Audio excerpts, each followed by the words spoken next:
我儿如何了？回太后，王爷伤势凶险，幸而止血及时，并无性命之忧。那他这腿可有大碍？还能站起来吗？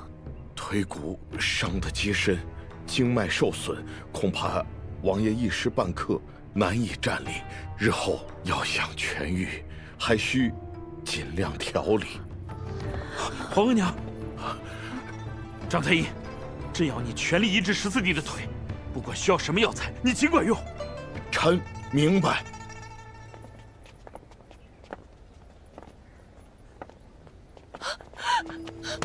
太后，14爷说，到底怎么回事？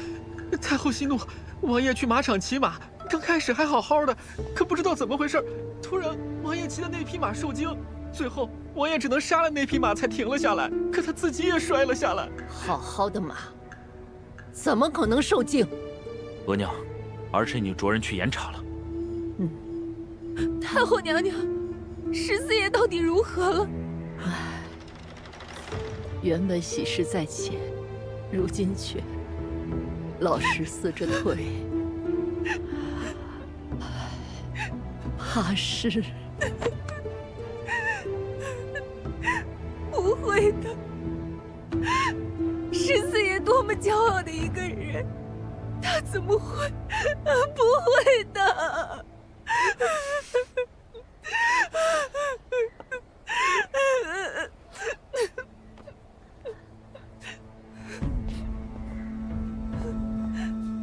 孩子，回吧。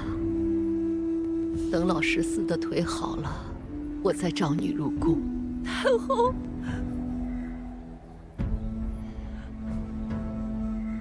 是。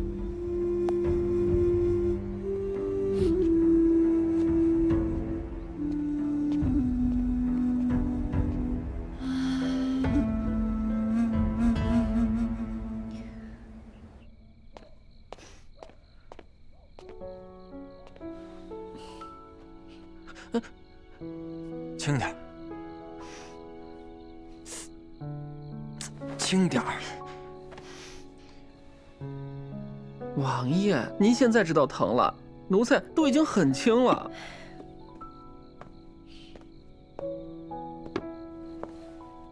福公公，还是我来吧。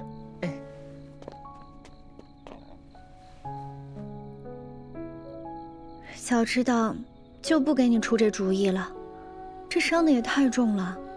不够狠，怎么能断了皇额娘的念想？疼吗？不疼。骗人！平时我的手如果蹭破都会疼，更何况是你现在。福公公，还是你来。看着可怕，其实是本王自己伤的，没有伤到骨头。可是太医说，太医是本王的人，只要婚约不取消，本王的腿就好不了。哦，你对自己倒是挺下得了狠心。怎么，心疼了？我是怕你之后这条腿万一瘸了，你再赖上我。不赖你，只要你答应本王一件事。王爷，又有什么事儿？你知道了本王的秘密，不如就留下来伺候本王，和本王一起保守这个秘密。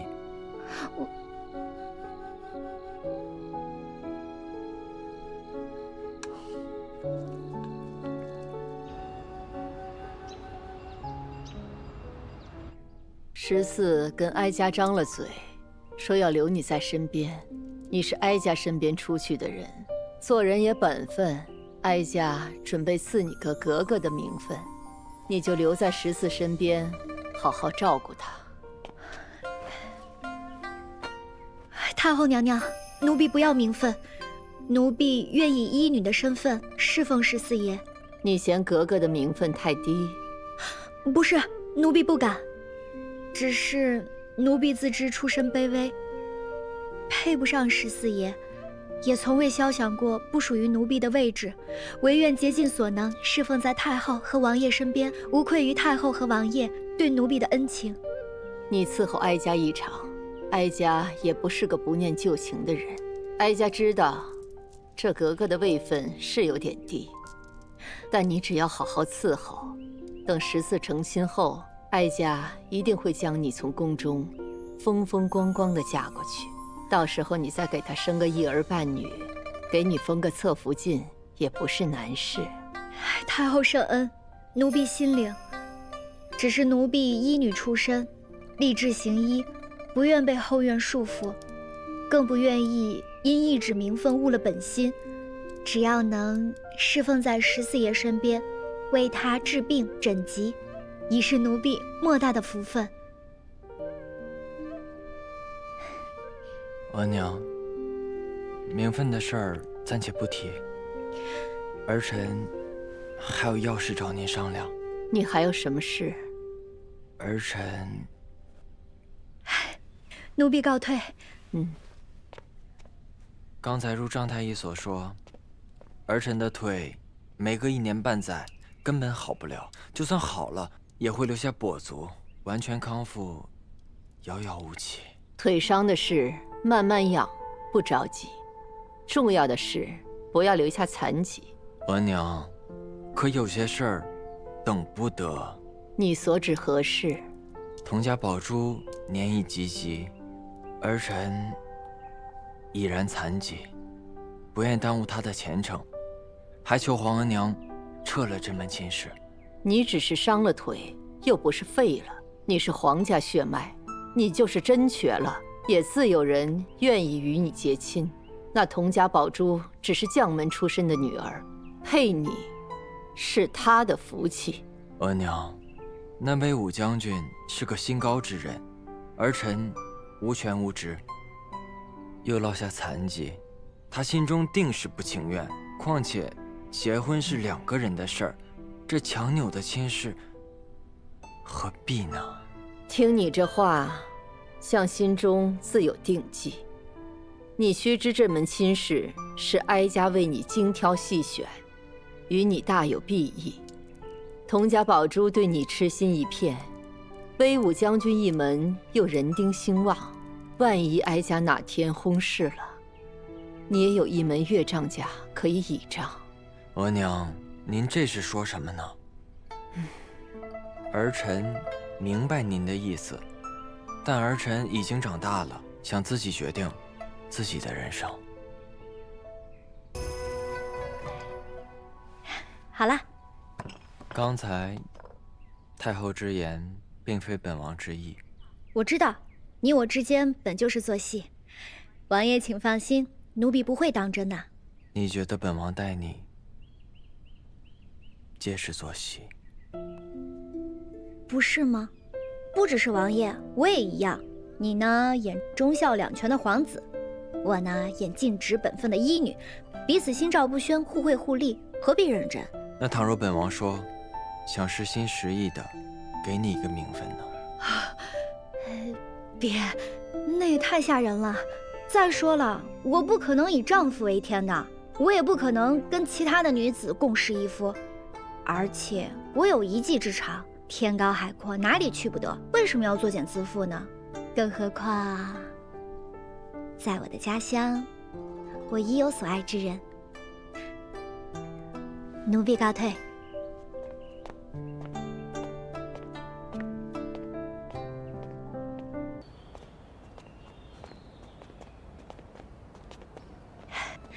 碧清姐姐，叶锦姑娘，贵妃娘娘有请。好。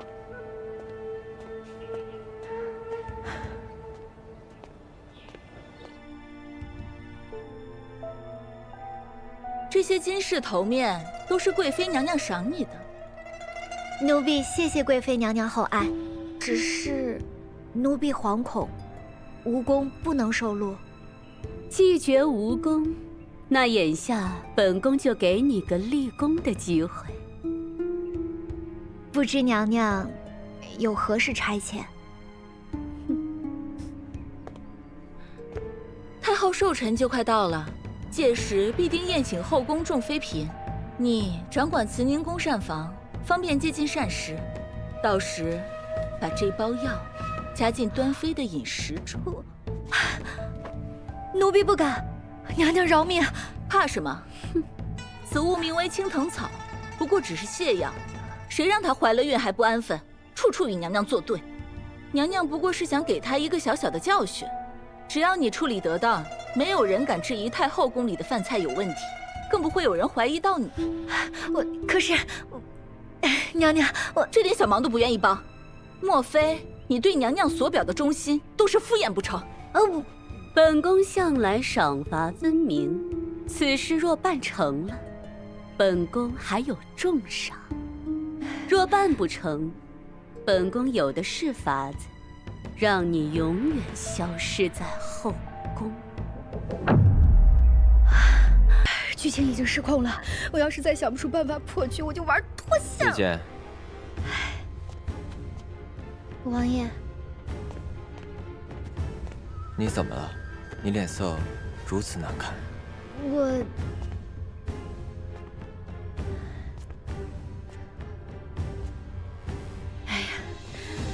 贵妃娘娘刚才赏了我特别多珠宝首饰。她要你做什么？她想让我在太后寿宴上给端妃下药。下药？下什么药？她说是泻药，只是让端妃闹肚子，不会致命。端妃现在怀着龙嗣，毒害皇子，可是重罪。稍有闪失，别说是你我，就算是额娘，也难辞其咎。你答应他了吗？他威胁我，他让我在后宫消失，所以我……你过来。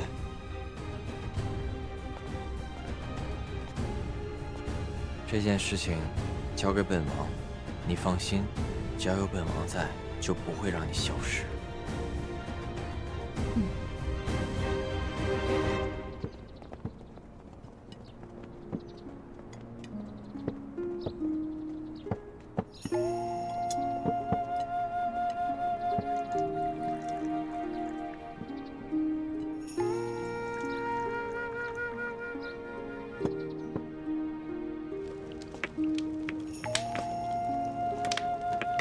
这碾碎一点啊。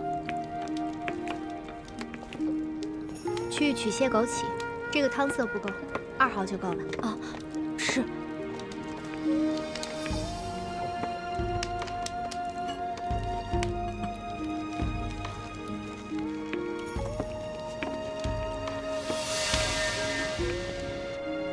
恭祝太后福寿安康。都落座吧。谢太后娘娘。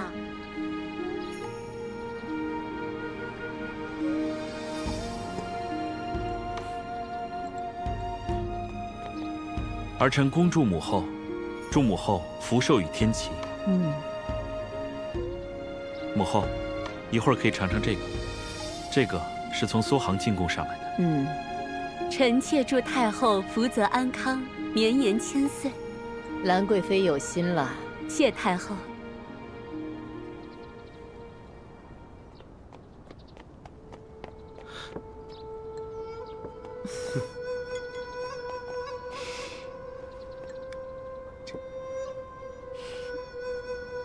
祝母后福如东海，寿比南山。你的腿还没有大好，万万不可喝酒。14弟，好生休养。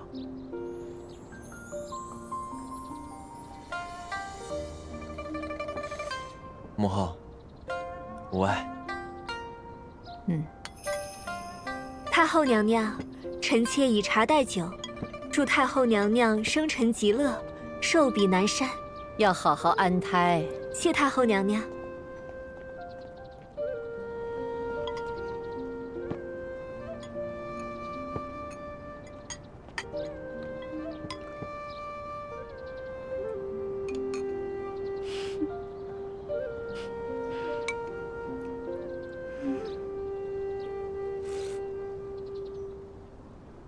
您尝尝这个。皇上，你也尝尝。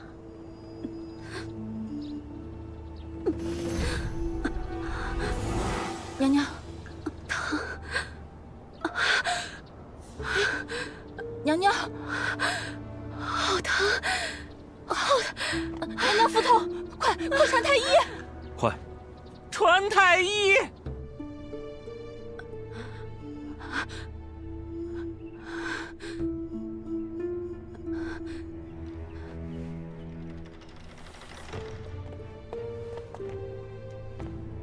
回皇上太后，贵妃娘娘腹痛，乃误服青藤草所致。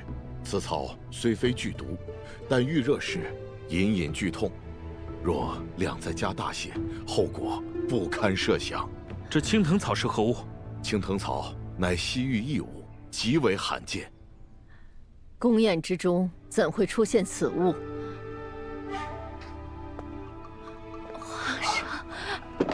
皇上，有人要毒害臣妾，你一定要为臣妾做主。皇上，来人，将今日小厨房所有人都带下去审问，并彻查今日负责上菜的工人。太后，皇上，你们一定要给臣妾做主。这又是怎么了？这毒汤并非是冲着兰贵妃来的，而是给臣妾的。你把话说清楚。兰贵妃腹痛，臣妾才后知后觉发现汤有问题，于是派人去小厨房调查，没想到臣妾的汤和兰贵妃的汤半道被人调换了。若非如此，躺在榻上的可是臣妾。来人，今日给端妃传菜的宫女是谁？带上来。带上来。你便是今日传汤之人，说，为何要调换汤盏？太后饶命，奴婢调换汤盏，是因为奴婢不想死。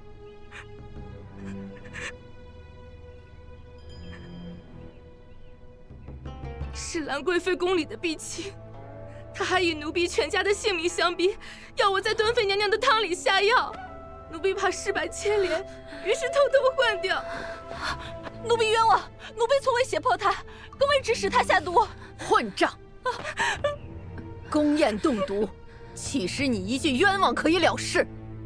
把这2个奴婢带下去，好生审问。娘娘救我！娘娘！人证物证俱在，婢亲又出自你的宫中，此事你如何解释？皇上，臣妾是被人栽赃陷害的。贵妃宫人毒害妃嫔，实属大逆不道，私邪，传朕口谕，贵妃管束失责，即刻褫夺封号。皇上，降贵妃为妃，夺去6宫协理之权。奴才领旨。皇上，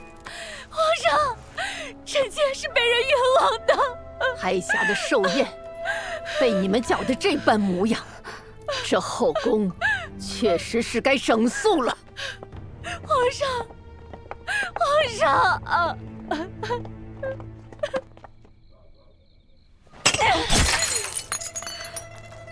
你个贱婢，竟敢背主翻供！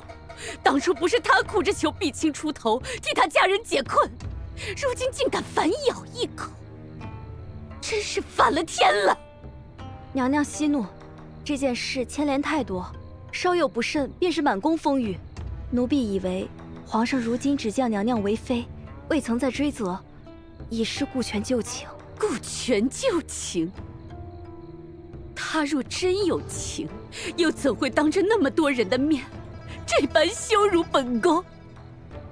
可娘娘到底还在妃位之上，只要娘娘沉住气，很快便能东山再起。哼，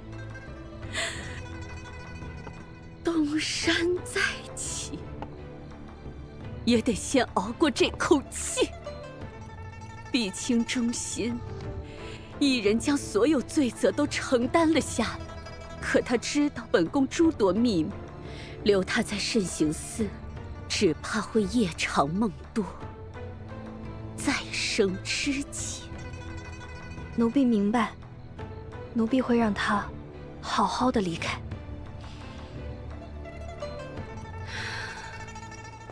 皇上今日辛劳过甚，奴才瞧着此处风光甚好，不如皇上移步庭中歇息片刻。此处风光确实不错，在此晌午，想来别有风味。皇上您忘了，萧贵人她……皇上，不如咱们传南府教坊的舞技。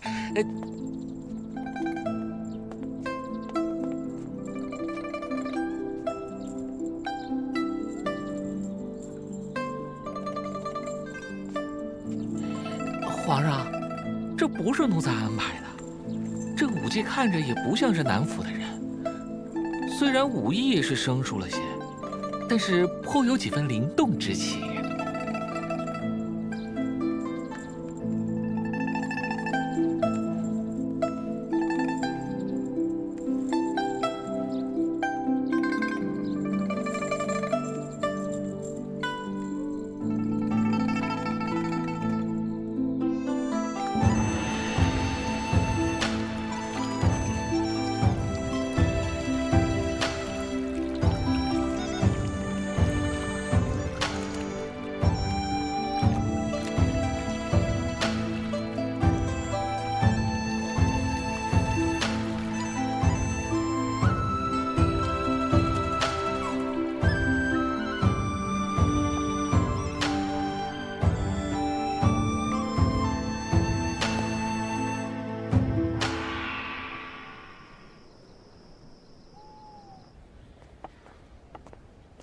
给贵妃娘娘请安。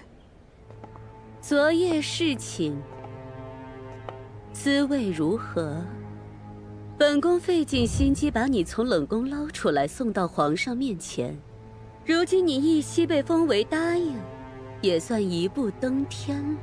贵妃娘娘提携之恩，云溪永世难忘。起来吧，既随了心愿，以后就好好替本宫做事。本宫不会亏待你的。是。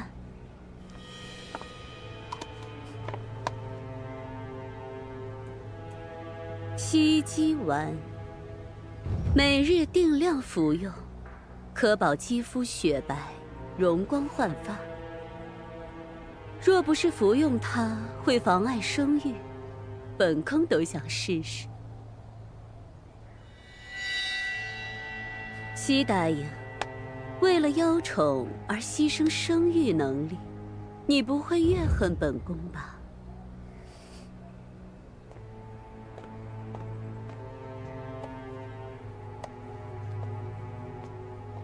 这是臣妾自己的选择。贵妃娘娘一入宫，便获圣宠，从未尝过被皇上忽视的滋味。若是连邀宠都不能，甚至连皇上的面都见不到，那即便有生育能力，又能如何呢？你倒是有魄力，好好施展你的能力吧。本宫静待佳音。恭送贵妃娘娘。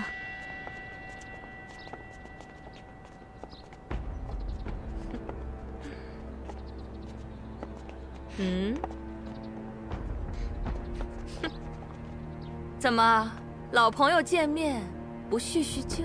你我之间又有何旧可叙？是吗？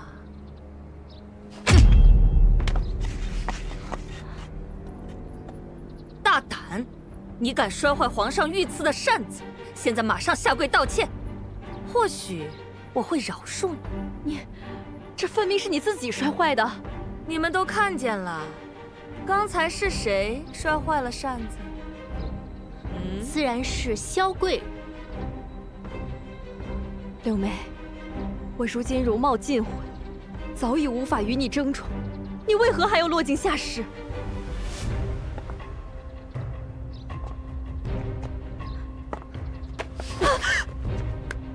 我齐家柳眉，出身八旗，天生金枝玉叶。你呢？不过是个汉军旗出身的庶出女子，也敢妄想与我比肩？仗着几分姿色，狐媚得宠，终究不过镜花水月，如今毁了容，连条出路都没有了，真是可怜又可笑。不就是嫉妒人家比你貌美吗？柳常在，这心里可真阴暗啊！哪里来的低贱宫女，敢在本宫面前出言不逊？来人，掌嘴！我是慈宁宫正六品的女医，要想掌嘴，还轮不到小主。小主，他是太后赐给14爷的人，不过是个庸脂俗粉，替14爷提鞋都不配，连个名分都没有，还想狐假虎威。我今儿就是要打你，谁能奈何我？打！住手！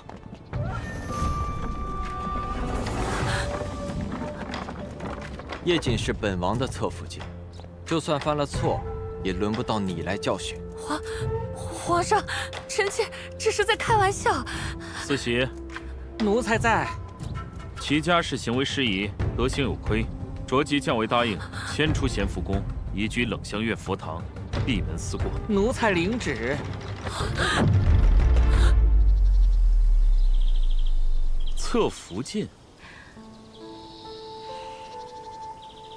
此乃臣弟所想，还并未知会皇额娘。14弟可真是个情种，放着高门贵女不要，却和一个奴婢牵扯不清。你可知，皇额娘执意要你娶佟家宝珠的深意？臣弟自是知晓，但臣弟以为是皇额娘多虑了。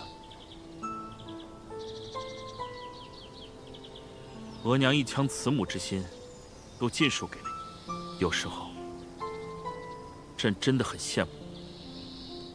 罢了，既然你喜欢这个奴婢，朕作为你的兄长，成全你也不是什么难事。但是你要明白，你若真的纳了这个奴婢出身的女子为侧福晋，那位威武将军可未必会把女儿嫁与你。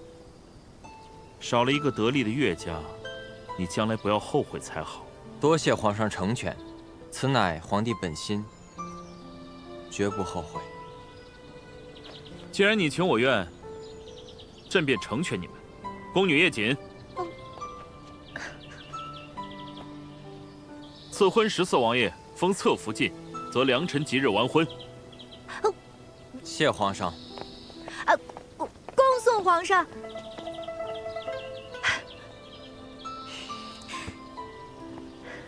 什么你情我愿，我根本就没答应啊！这不是权宜之计吗？权宜之计，皇上都下旨赐婚了，难不成还能反悔啊？你若执意不愿，那日后我就自然再想法子。但眼下局势未定，你有我之庇护，总好过你一人在这后宫中任人宰割，对吧？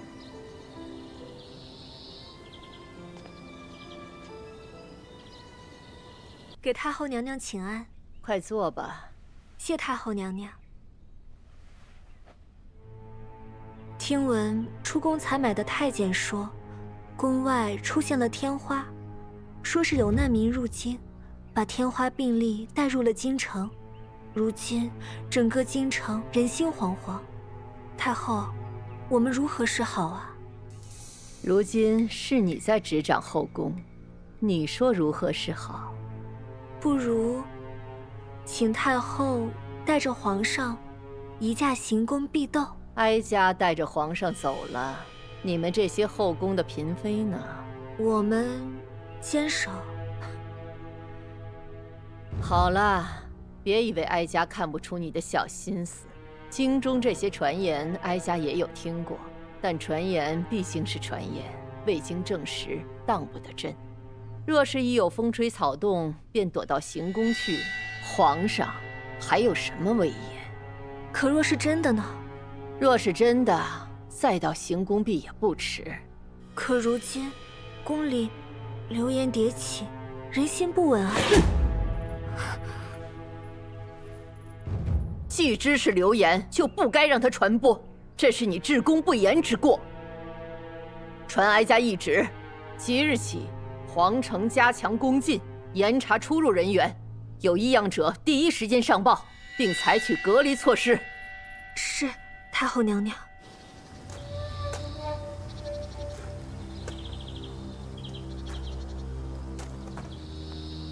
王爷，王爷，最近没事儿，您就在宫中休养，不要总出去了。今日你比往常回来的晚，是出了什么事儿吗？我今天出去办事，发现宫禁严格了很多，巡逻的禁军也比过去多了很多倍。我打听了一下，说是京城有人得天花了。这种流言啊，每几年都会有一次，若无实据，不必可信。但这次可能是真的。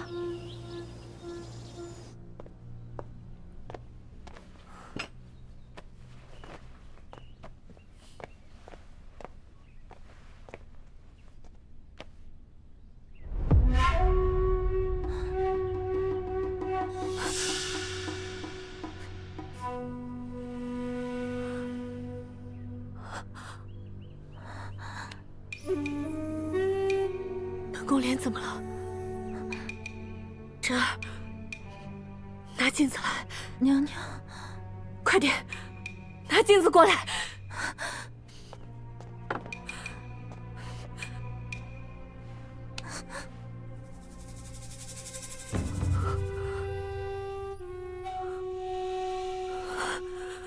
怎么会？本宫脸上怎么会长这么多？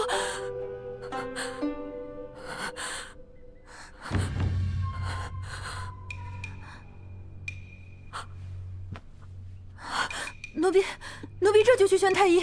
站住！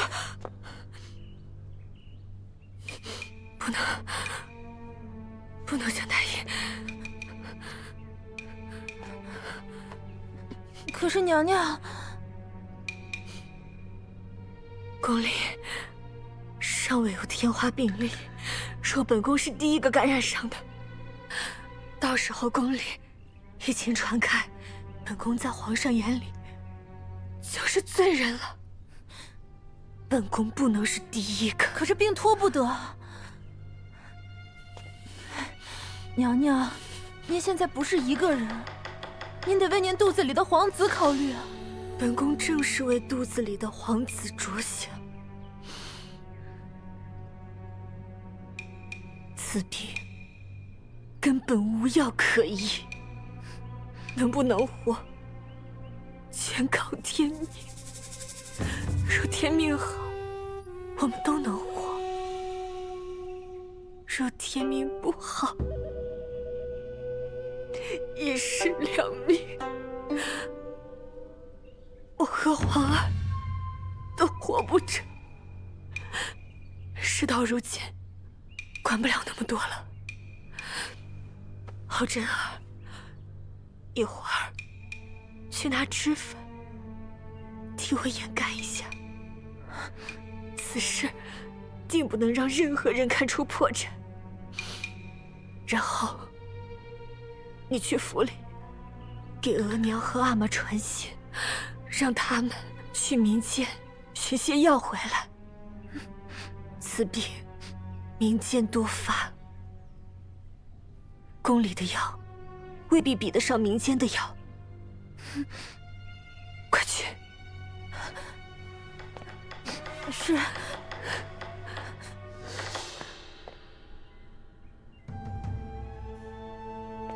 端妃宫里可有动静呢？目前看来，一切如常。不应该呀。给娘娘请安。免了。娘娘，不好了，出事儿了！什么事慌成这样？是端妃，她的贴身宫女真儿回宫，身上带的药材被门口的侍卫截获。有经验的侍卫认出，这药材是治疗天花的药材。娘娘，如今连端妃都染病了，那岂不是这宫里都不安全了？娘娘，我们该怎么办呢？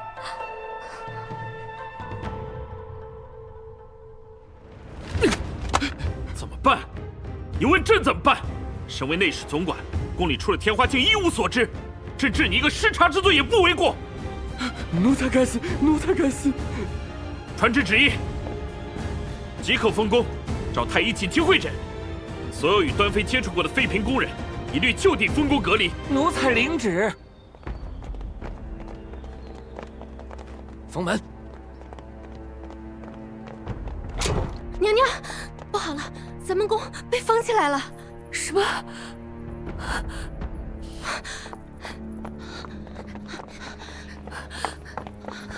你们在干什么？给本宫住手！你们不能这样对本宫！本宫要见皇上，本宫要见太后娘娘！开门！给我开门！开门！开门！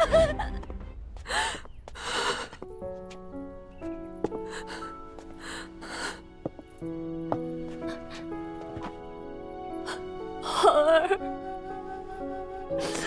额娘对不起你，为何会染上天花？额娘为了养胎，哪儿也没去，到底是哪里出了问题？为何会这样？给娘娘请安。今年的新料子不是已经送过来了吗？怎么又有这么多？这是今年的贡品，这料子不禁放，皇上让送到后宫，分给各位娘娘。奴才第一个就给端妃娘娘您这边送过来了。本宫看这料子柔软华贵，适合做寝衣。珍儿，你去给本宫做几件寝衣吧。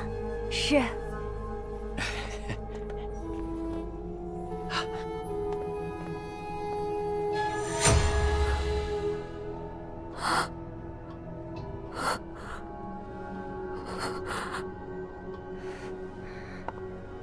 布料，是布料有问题。那五府的太监为何要害本宫？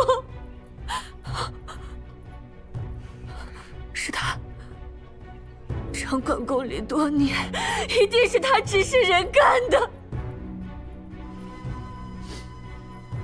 一定是他。我要去揭发他。兰妃娘娘，是兰妃。皇上，最近为时意烦忧，也莫要太过操劳，伤了身子。额娘不用担心，朕已命太医院全力去医治，相信不久就会有结果。那便好。禀皇上，太后，端妃娘娘一直不肯封进于宫中，还因此大闹了一场。据说……别吞吞吐吐的，有话就说。奴才不敢说。端妃娘娘说她感染天花乃是兰妃设局，还因此一直咒骂兰妃娘娘。都什么时候了，还争风吃醋，简直荒谬。这孩子，平日里看着温顺，怎遇大事便没了分寸。10亿议员尚未查清，人心惶惶，他此时喧哗造势，岂不乱了人心？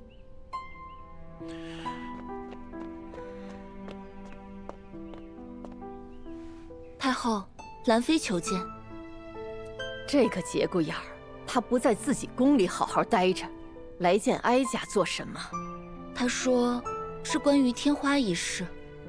罢了，让他进来吧。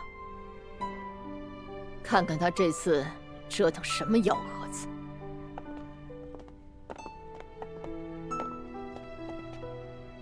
臣妾叩见皇上、太后娘娘。起来吧。谢太后。你来慈宁宫所为何事？回皇上，臣妾自京中出现天花病例，心中便一直忧虑不安，特让父兄在民间四处搜罗药方，虽未能找到治疗天花之药，但倒寻来一古方，能够预防疾病，或可暂缓扩散。臣妾斗胆，愿将此方献给皇上。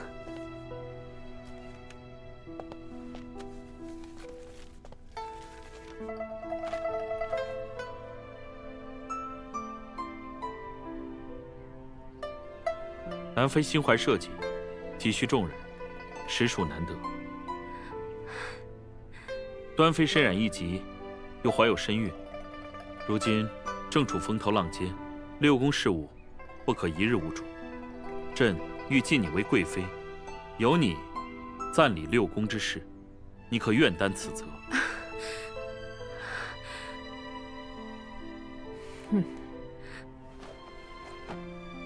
臣妾惶恐，唯愿以绵薄之力为皇上分忧。皇额娘意下如何？皇上既心意已决，还问哀家做什么？滚！都给我滚出去！走。怎么了这是？14爷在小说里出场不多，天花事件从头到尾没有出现，没想到竟波及到了他。别过来！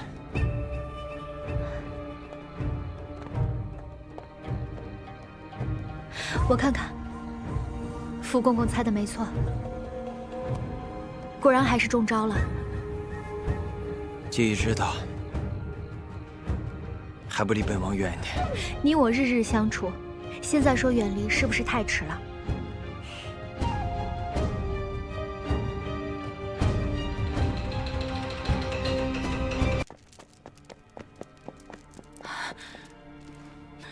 太后，不好了！什么事慌慌张张？14爷那边传来消息，说是14爷也感染了痘疹。什么？现在什么情况了？14爷那边的住所已经封宫，所有接触过14爷的奴才也全部强制隔离了，是叶锦姑娘下的命令。如今叶锦姑娘正留在14爷身边，亲自照料王爷。叶锦做得好啊！现在当务之急是不能让天花扩散。叶锦会医术，14那边有叶锦照顾，哀家放心。传哀家懿旨，让太医们全部进宫。是。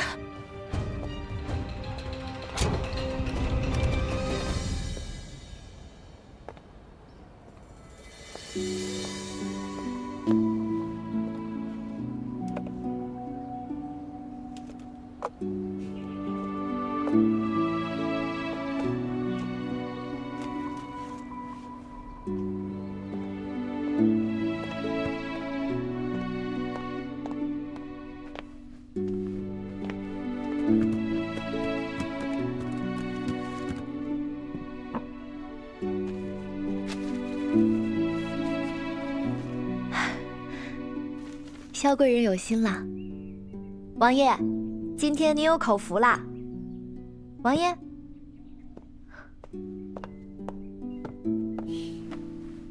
王爷，怎么这么烫？福公公，取盆冷水过来。这，王爷。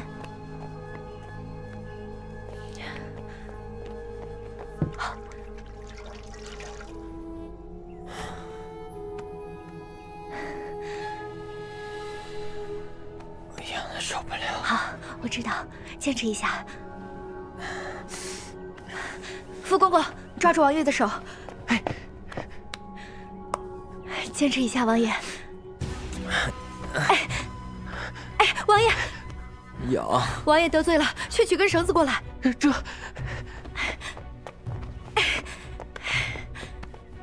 痒。抓着王爷手。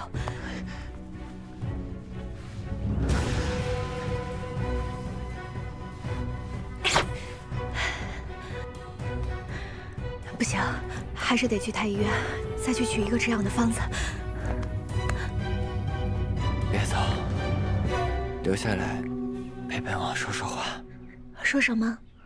就说你家乡的故事。我的家乡无趣的很。那就说你家乡的那个男朋友。王爷还记得这个人呐？好，也不是不能说，他叫安景瑜，而且模样呢是1等1的俊冷潇洒。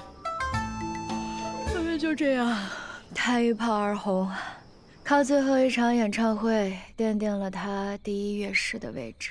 他从无名小卒变成了第1乐师的故事，确实很厉害。但是你说他出名靠团综，其他靠音综是什么意思？这些话本王都听不太懂啊。没听过正常，是我家乡的土话，听不懂也正常。你们家乡的话真奇怪，比《山海经》还怪。后面你说的粉圈、打头、应援又是什么意思啊？他出圈是靠一部剧，剧是什么？他的哭戏很糟糕，但靠颜值出圈，这个出圈是什么意思啊？什么圈都不是，因为我刚刚太困了，困得我都胡言乱语了，我也不知道为什么。你的胡言乱语总能自圆其说。王爷，烧已经退了，天色不早了，赶紧睡吧。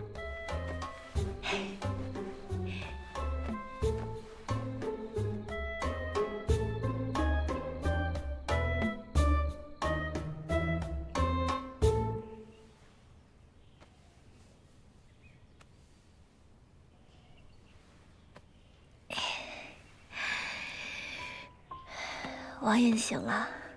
啊。王爷感觉，王爷你的脸，我的脸，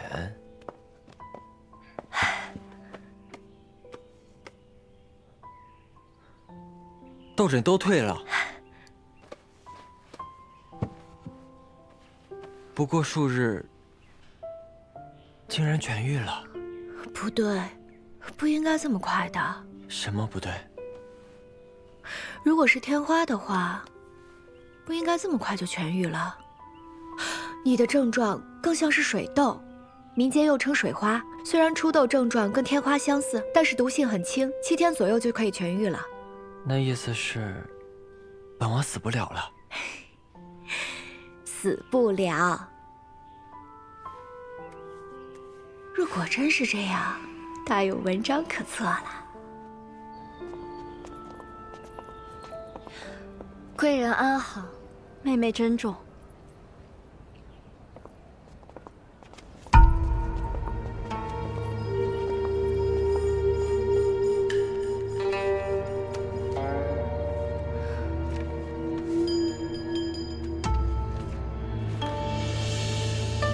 这是叶瑾的笔记。天花一事乃兰贵妃设局，她借此事令端妃失宠。此事之后，她必会独掌后宫，皇后之位与她只有一步之遥。她为人跋扈，若真得势，后宫必定日子难过。我有一计，能助姐姐借势而起，与她分庭抗礼。但此计需赌，成则飞升，败则粉身。不知姐姐可愿一试？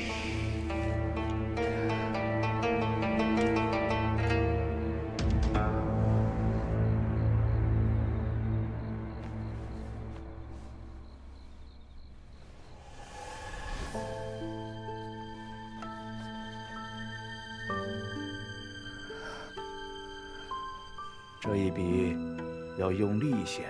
好嘞，今天教的这几个字都学会了吗？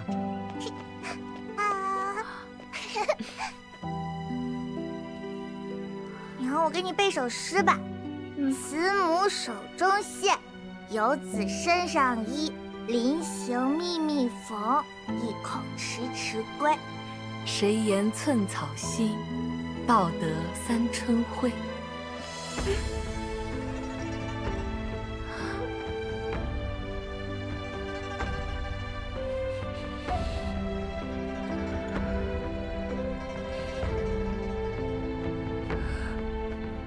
更天天承运皇帝诏曰：湖州知府云天赐，身为朝廷命官，暗通武王，图谋不轨，证据确凿，即日革职查办，抄家问斩。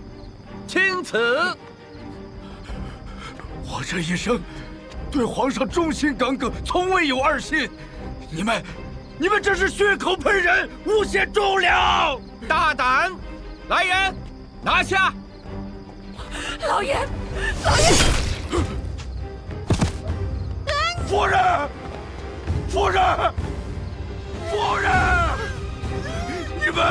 我跟你们拼了！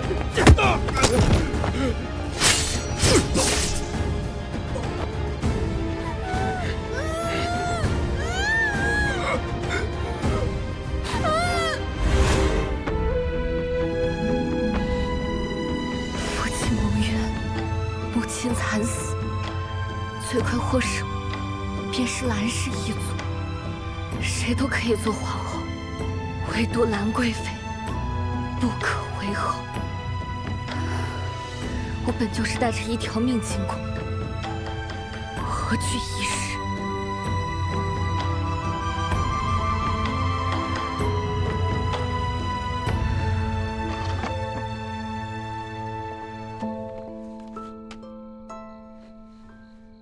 若你愿赌，便按照我教你的方法去做，切记谨慎，不要让人抓住把柄。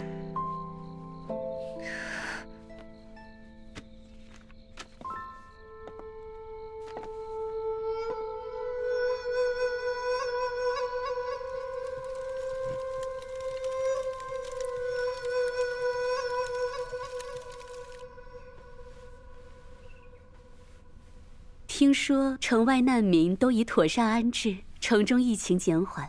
如今宫里只剩下端妃和14，并无新染病例。如今他们都已无大碍，总算是熬过去了。多亏了你献上那药方，臣妾不敢居功，全靠皇上运筹帷幄。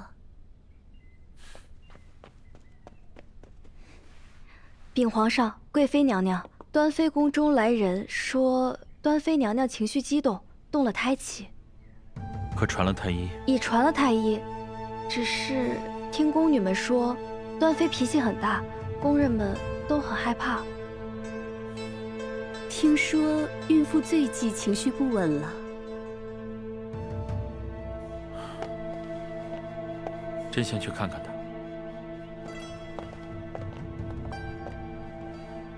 一个个都是什么东西？一个个的趋炎附势。本宫协理6宫之事，这些东西，哪一个不是先经着本宫挑选的？如今他协理6宫，竟然处处给本宫穿小鞋！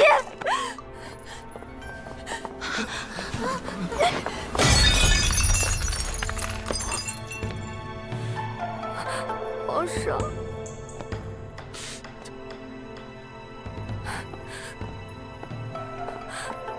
皇上，你可算来了，一定要给臣妾做主啊！悍妇！皇上，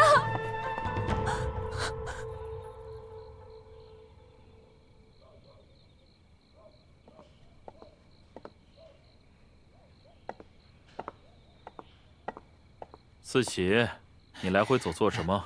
吵得朕心烦。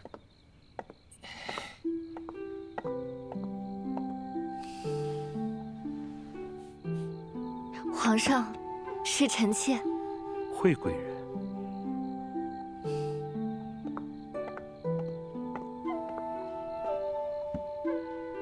臣妾许久未见到皇上，心中想念，便想着熬些补汤来为皇上宽心。皇上，您这手怎么受伤了？无碍，小伤而已。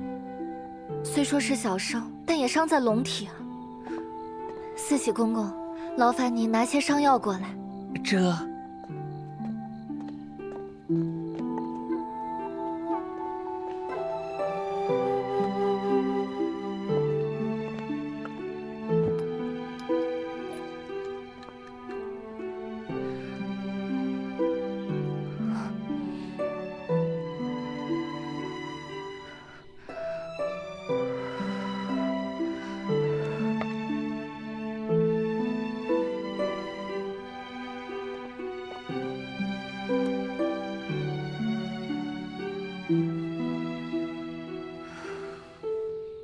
皇上近日忧心山东之事吧？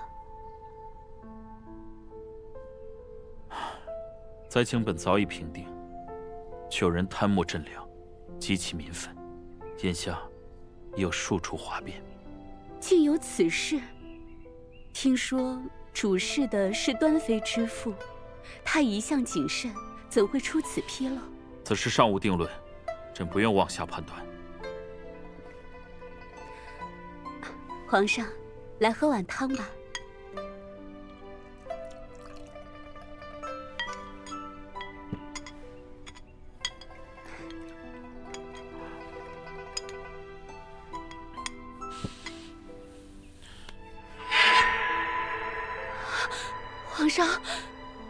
皇上好像出痘了，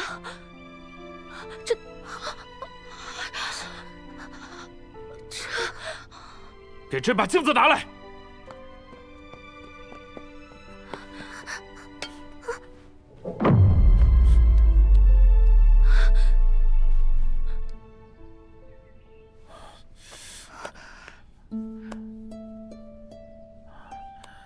妾身方才涂了药，再忍一忍，很快就不痒了。你怎么不蒙上面纱？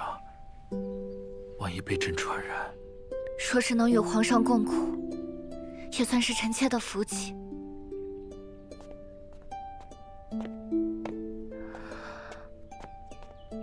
药煎好了，请皇上服下吧。臣妾来吧。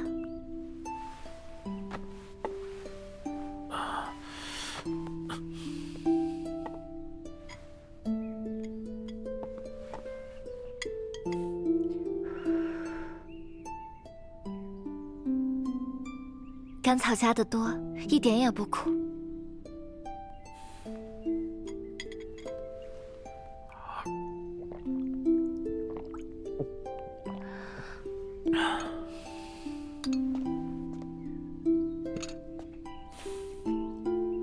朕这一病，倒是看清了人心。惠贵人，你有心了。妾身不过是鲁莽了些。其他姐妹也对皇上忠心一片，只不过不敢打搅皇上休息。惠贵人真是个醇厚之人，妾身只盼皇上能安心养病。只不过，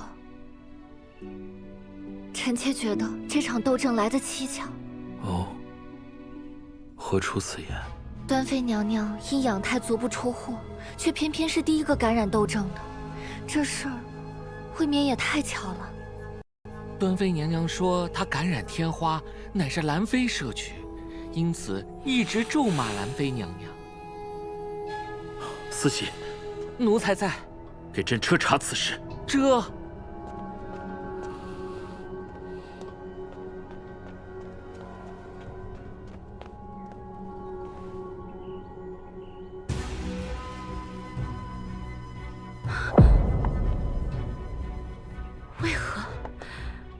皇上为何突然要彻查斗症源头？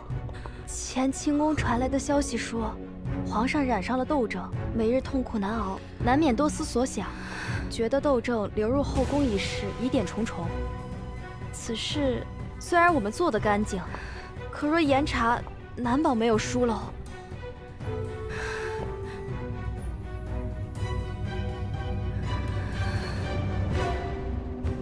只有死人才会永远保密。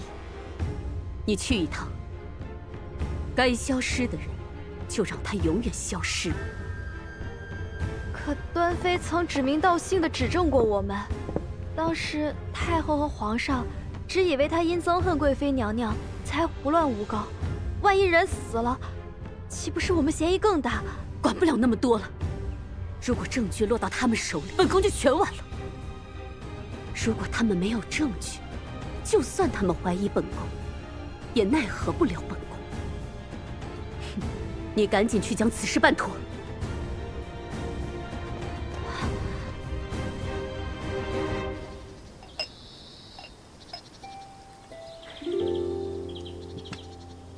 算算时间，兰贵妃那边应该要行动。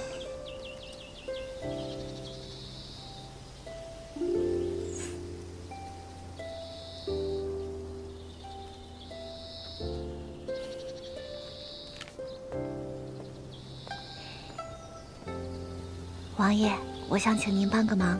坐下。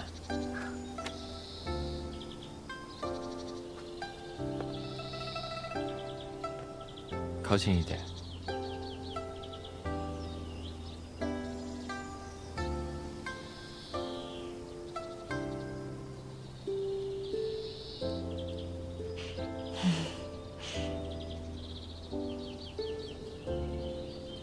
可以。我都没说什么呢，你就答应这么痛快？那你，我要是让你去杀个人呢？这是本王的令牌，本王的手下任你差遣。不用，我只是想让您帮我救个人。可以。谢谢王爷。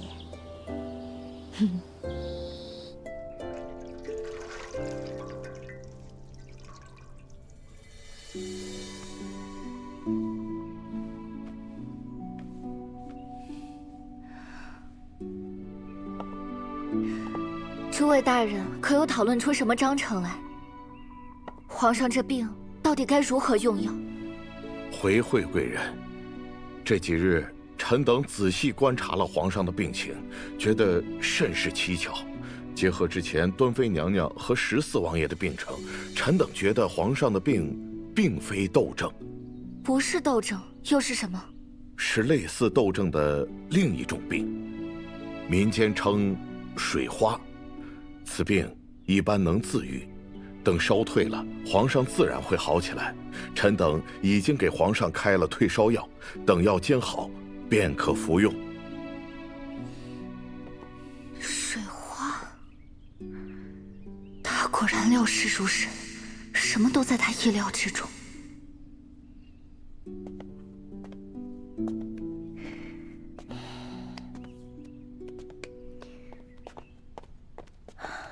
你要本王替你救的人，本王已经救了。谢谢王爷。本王的人赶到时，他都已经快不行了。你果真料事如神。凑巧，凑巧而已。过来跟本王用膳。好。